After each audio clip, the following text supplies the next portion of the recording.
warahmatullahi wabarakatuh. Sebelumnya, perkenalkan nama saya Dea Suryani dari kelas L2B Indralaya dengan NIM 0701182328009. Nah, untuk memenuhi tugas mata kuliah Azas Manajemen, di sini saya akan menjelaskan salah satu tokoh kepemimpinan Republik Indonesia, yaitu Bapak Insinyur Soekarno. Nah, beliau ini merupakan presiden yang pertama Republik Indonesia. Insinyur Soekarno lahir di Surabaya 6 Juni 1901.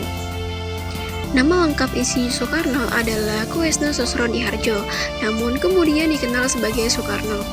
Beliau merupakan anak dari Raden Sukemi Sosrodihardjo dan Ibu Ida Ayu Nyomanrai.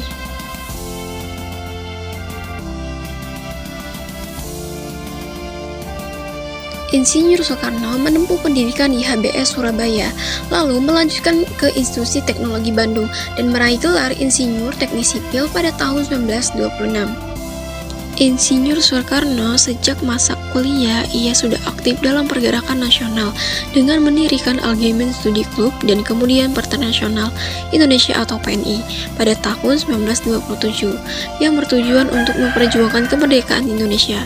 Pada 17 Agustus 1945 bersama Dr. Andes Muhammad Hatta, Soekarno membacakan proklamasi kemerdekaan Indonesia di Jakarta. Sejak saat itu beliau menjadi presiden pertama Republik Indonesia.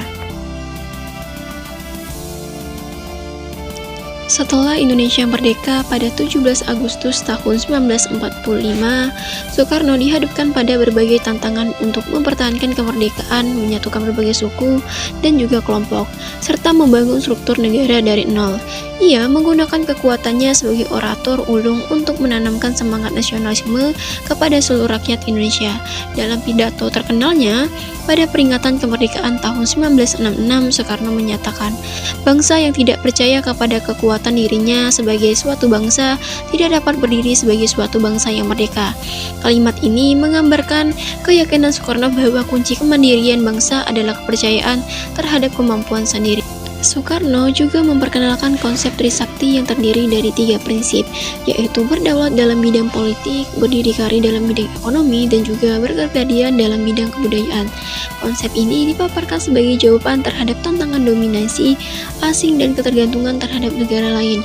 Dalam pidatonya pada tahun 1963, ia berkata, kita tidak boleh menjadi bangsa yang hanya menjadi kuli di negara orang, dan lebih parah lagi menjadi kuli di negara sendiri. Ini menjadi seruan kuat bagi rakyat agar menjaga martabat bangsa dengan tidak tunduk pada kekuasaan asing dan membangun kemandirian nasional.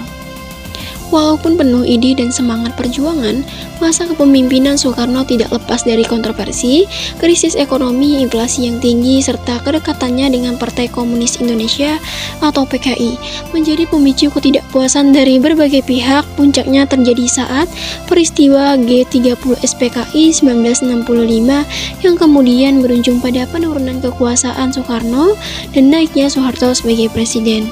Insinyur Soekarno akhirnya wafat pada 21 Juni 1970. Namun perjuangan tetap dikenang dan jasanya bagi bangsa Indonesia tidak akan pernah terlupakan.